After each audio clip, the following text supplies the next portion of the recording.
You have downloaded the apps. You have watched the videos. You've opened a spreadsheet at 11 p.m. on a Sunday with a cup of tea and genuine hope in your heart. And somewhere around Wednesday, the whole thing fell apart. Again. Here's a number that might make you feel slightly less broken. 94% of people who start a budgeting app abandon it within the first month. Not because they're lazy, not because they don't care, because the apps are designed by people who have never experienced what it feels like to be financially exhausted. And here's the contradiction. The more effort a budget requires, the less likely you are to follow it. That sounds obvious, but think about what that actually means. Every time you try a more detailed system, more categories, more tracking, more notifications, you are mathematically lowering the chance it will work. The thing that feels responsible is actually the thing making you fail. I'm Dave from Penny Logic. I draw out how money actually works.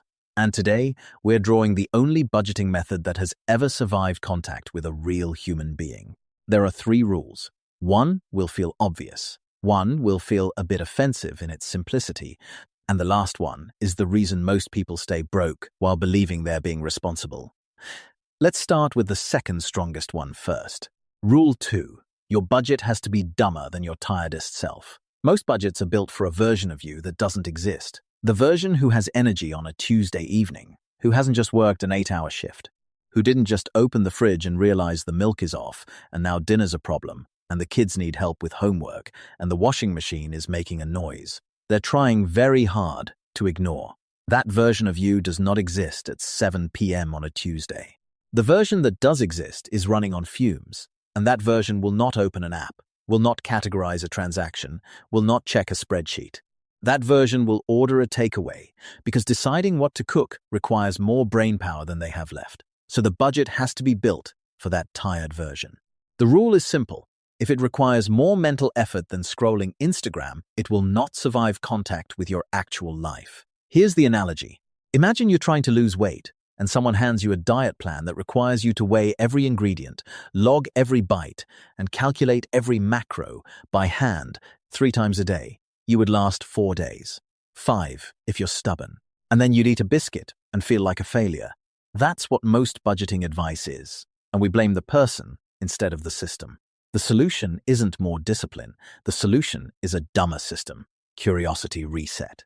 Think about the last budgeting app you abandoned. Was it because you stopped caring about money? Or was it because the app asked you to do something at a moment when you had nothing left to give? That gap between when the app needs you and when you've got capacity is where every budget dies, and nobody talks about it. Rule 1. One number, once a week, on a day you choose. This is the boring bit, and boring is the point.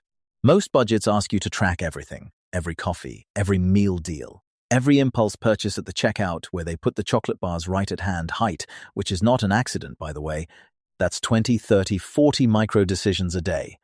Over a month, that's hundreds.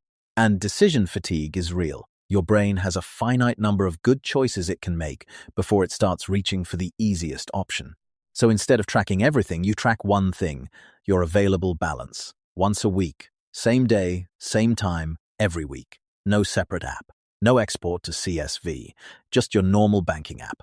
Sunday evening, kettle on, you open the app and look at one number. What do I have left until next payday? That's it. That's the whole method. No categories, no color coding, no guilt spirals about the Pret subscription you definitely meant to cancel 3 months ago. You're not tracking what you spent, you're tracking what you have. And there is a massive psychological difference between those two things. One feels like a post-mortem where you're already dead. The other feels like a dashboard while you're still driving. And here's the visual. Imagine a stickman in a car. The complicated budget is a dashboard with 47 dials, oil pressure, engine temperature, fuel mix, tire pressure on every individual wheel. You can't drive while watching all of that. The boring budget is a fuel gauge. One dial. How much is left? That's the only number that stops you from breaking down on the motorway at midnight in the rain. I want to name something. None of this sounds impressive. That's exactly the point. The things that actually work are never the things that sound clever at a dinner party. The boring budget survives because it asks almost nothing of you. And the less it asks, the more likely you are to still be doing it in 6 months. Rule 3. The painless 10%. And here is the rule most people miss, the one that separates people who budget from people who actually build a buffer. You cannot out-track a spending problem. The maths doesn't bend. If you're earning £2,000 a month and spending $2,050, no amount of color coding will save you. You are slowly sinking, and the spreadsheet just lets you watch it happen in high resolution. That's actually worse than not knowing, because now you're stressed and informed, which is the worst combination. So the third rule is this: before you do anything else, take 10% of your income and move it somewhere you cannot easily touch it. Not a savings account attached to your current account where you can ping it back in 3 seconds with a thumbprint. Not a jar on the kitchen shelf next to the tea bags. Somewhere with genuine friction, a separate bank, an ISA that takes 3 working days to withdraw from. The point isn't the interest rate. The point is the friction. Because here's what nobody tells you about saving. The person who saves successfully isn't more disciplined than you. They've just made it harder to access their own money than you have. That's it. That's the entire secret. Discipline isn't a personality trait. It's a design problem with an architectural solution. Draw a stickman trying to access their savings. The money is behind 3 locked doors. By the time they reach the 3rd door, they've forgotten what they wanted to buy. That's not a metaphor. That's the design specification. And this is where the boring budget becomes genuinely powerful. You're not tracking every pound because you're punishing yourself. You're tracking your available balance because it answers one question: can I afford to live this week without touching the 10%? If the answer is yes, you're winning.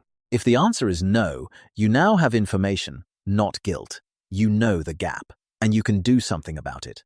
That's the difference between a budget that feels like a cage and one that feels like a map. Curiosity reset.